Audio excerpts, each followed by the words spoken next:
All right, I want you to picture this scenario. It's a Tuesday morning in December. The sky outside is gray. You're sitting in a small, kind of airless conference room. Your palms are just a little bit sweaty. And across from you sits your manager, who is, frantically shuffling through a stack of papers or maybe scrolling through a spreadsheet on a laptop they clearly haven't looked at in months. They look stressed. You look stressed. And you are about to endure the corporate ritual known as the annual performance review. Hmm. It feels less like a conversation about your career and more like a trial where you're being judged on something you did or didn't do way back in February. Does that knot in your stomach sound familiar? Oh, it is painfully familiar for most people. I mean, if you look at the surveys, it's the universal dread of the modern workplace. Right. Managers hate giving them just as much as employees hate receiving them. Exactly. It's the meeting where everyone pretends to remember what happened 10 months ago. And, that is why I am so excited for today's conversation. Welcome to the SmartKeys podcast. Today, we are going to do a deep dive into something that promises to kill that annual dread and replace it with something that actually makes sense. We are talking about continuous performance management, or CPM. And this is a really significant shift. We're not just talking about, a new HR trend or some shiny piece of software. Yeah. We're looking at a fundamental change in how we think about work, feedback, and growth. We're basing today's deep dive on a very comprehensive framework. It's titled Continuous Performance Management, a framework beyond annual reviews by Felix Römer from SmartKeys.org. And Felix really lays it out clearly. The core promise here is moving from policing performance once a year to enabling it every single day. But before we get into the how, the meetings, the schedules, the tech, let's talk about the why. Why is the annual review, which companies have relied on for decades, suddenly on the chopping block? It really comes down to the speed of reality versus the speed of bureaucracy. I mean, think about the business landscape today. It changes incredibly fast. If you set a rigid goal in January, let's say launch product X by Q3, Okay. and then in March the market shifts or a competitor releases something new, that original goal might be completely irrelevant. But in the old system, you're still being measured against it in December. So you're basically being penalized for not hitting a target that doesn't even matter anymore. Precisely. The system is just too slow for the work. But beyond that, there's a serious efficiency problem called recency bias. Okay, let's unpack that. Recency bias. It simply means that the human brain is efficient. It dumps old data. We tend to only remember what happened in the last few weeks. Right. So if you were a superstar from January to October, hitting every target, helping the team, but you had a rough couple of weeks in November, your annual review in December is going to be disproportionately negative. Oh, wow. The manager can't really help it. That recent mistake is the only thing that's fresh in their mind. That seems incredibly unfair. It's like running a marathon and getting disqualified at the finish line because you tripped, even though you led the whole race. It is unfair, and it demoralizes high performers. But the source material highlights an even bigger structural issue, the cramming effect. The cramming effect. Yeah.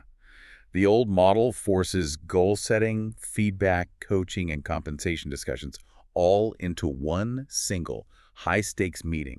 Mm-hmm. It is emotionally exhausting and, honestly, practically useless. Right, because as soon as money gets mentioned, the listening just stops. Exactly. If I'm sitting there wondering if I'm getting a 5% raise or 2% raise, I am not hearing your feedback on my presentation skills. No. I'm just building a defense case in my head. I'm debating, not learning. And the article points out the inefficiency of waiting, right? There's this quote that really stuck with me. Real-time coaching fixes blockers fast. Waiting months makes feedback stale. It makes total sense. It does. If I'm struggling with a project in March and you don't tell me until December, well, I've just spent 9 months doing it wrong. Precisely. And that hurts the business because the work wasn't improved when it mattered, and it hurts the employee because they were denied the chance to get better. And let's not forget the emotional toll. The source mentions employees want clarity, not surprises. The annual review is just a factory for surprises.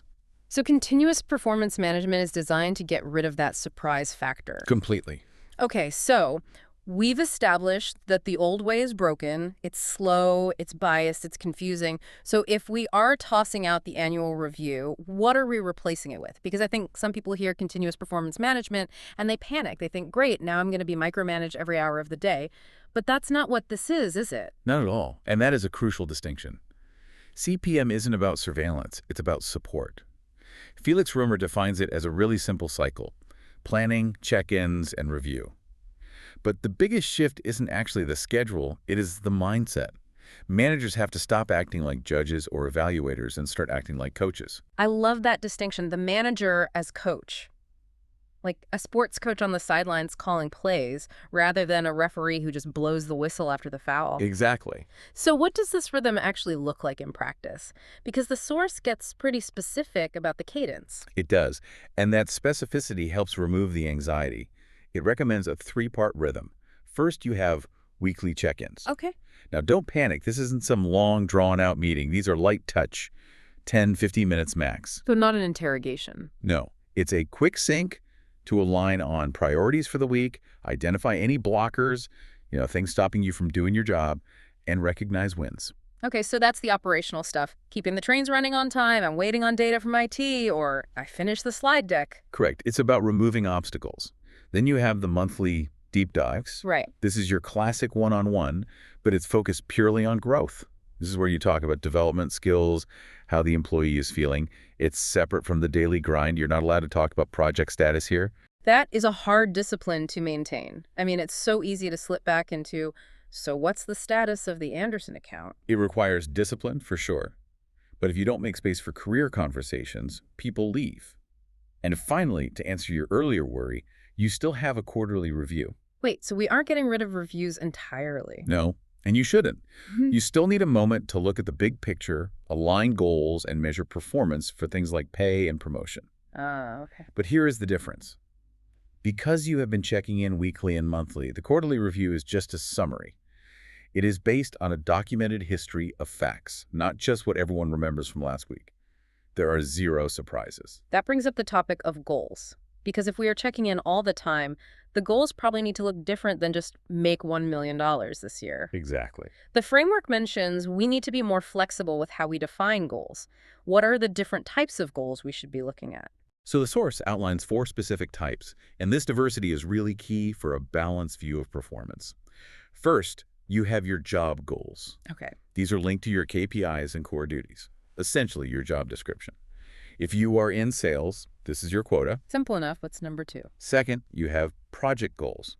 These are short-term milestones. This is where that agility comes in.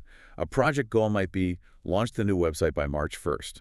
Once it's done, it's done. So you cross it off and set a new one. You got it. You don't wait until December to acknowledge it was finished. Then you have behavior goals. This one is interesting. It is about how the work gets done. Can you give me an example of that? Because that sounds a little abstract. Sure. Think about the brilliant jerk, the engineer who writes perfect code but yells at everyone in meetings. We all know one. Right.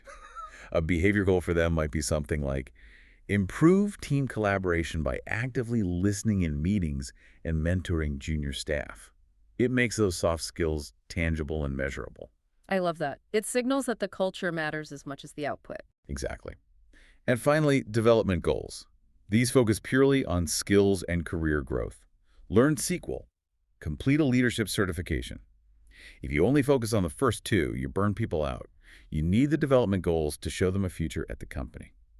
So we have the framework, weekly check-ins, monthly coaching, quarterly reviews, and a mix of goal types. But now I want to play devil's advocate. This sounds like a lot of meetings, a lot of talking. It can seem that way. Why should a business bother changing their entire system to do this? What is the so what here? The so what is in the data. I mean, the business case is incredibly strong. The source cites some very compelling statistics. First, engagement. Employees are 2 times more engaged when they receive regular, meaningful feedback. 2 times. That is massive. And we know engagement isn't just a nice to have. Disengaged employees cost money. They absolutely do. And that translates directly to retention. Employees are roughly 1.4 times more likely to stay with the company if this system is in place. Think about the cost of turnover. Replacing a skilled knowledge worker can cost, 150% of their salary in recruiting and training? If you can keep your best people just by talking to them more frequently, that is a massive ROI. And it goes back to that idea of agility, right? We talked about how fast business moves. That's the strategic advantage. Shorter goal cycles mean you can pivot. If a competitor launches a new product in June, you don't have to wait until next January to change your team's goals. You change them in the next weekly check-in. The whole organization becomes more fluid. There is also something here about trust. I feel like the old system breeds suspicion. Like, what are they writing in my secret file? But this system seems to rely on transparency. Transparency breeds trust. It's that simple. When notes in progress are documented weekly, the end-of-quarter review is based on facts. It feels fair. Right. The source explicitly mentions that transparency builds trust, and trust turns performance management from something that is done to you and something done with you. I like that. Done with you. So if you are listening to this and thinking, okay, I'm sold, how do I build this? The article lists 5 core pillars of a high-impact system. Let's run through these as a sort of checklist. Sure, let's break them down. Pillar number 1 is feedback in the flow of work. This just means delivering feedback immediately after a task, not saving it all up. So if someone gives a great presentation, tell them right then. Exactly, don't wait. Pillar 2 is goals that evolve. We touched on this. The targets have to be able to change as business needs change. Okay. Pillar 3 is growth-centered leadership. This is all about training your managers to coach, not just rate people. We are going to come back to that one because I think that is the hardest part. It is the hardest part, for sure. Pillar 4 is data-driven visibility. This means using lightweight tools or dashboards so you can see trends without creating a mountain of bureaucracy. Okay. And finally, Pillar 5 is a culture of trust and accountability. This includes making recognition regular, catching people doing things right, not just doing things wrong. I want to circle back to Pillar 4, the tools. Because you mentioned lightweight tools, this seems like the place where technology comes in. The article talks about not just adding more admin work, but using a unified hub. What does that look like? This is critical. If you ask managers to do weekly check-ins, but they have to log into one system for goals, another for HR records, and keep notes in a Word doc, they just won't do it. Too much friction. Way too much friction. The source emphasizes a unified hub where goals, feedback, and one-on-one history all live together. It needs to integrate with the tools you already use, like your HRAS or your collaboration suites teams, Slack, whatever you use. And here's where it gets really interesting for me, the role of AI. The source material brings up the future of work aspect. We aren't just talking about a digital filing cabinet. We are talking about AI nudges. How does that help a manager? Well, think about the blank page problem.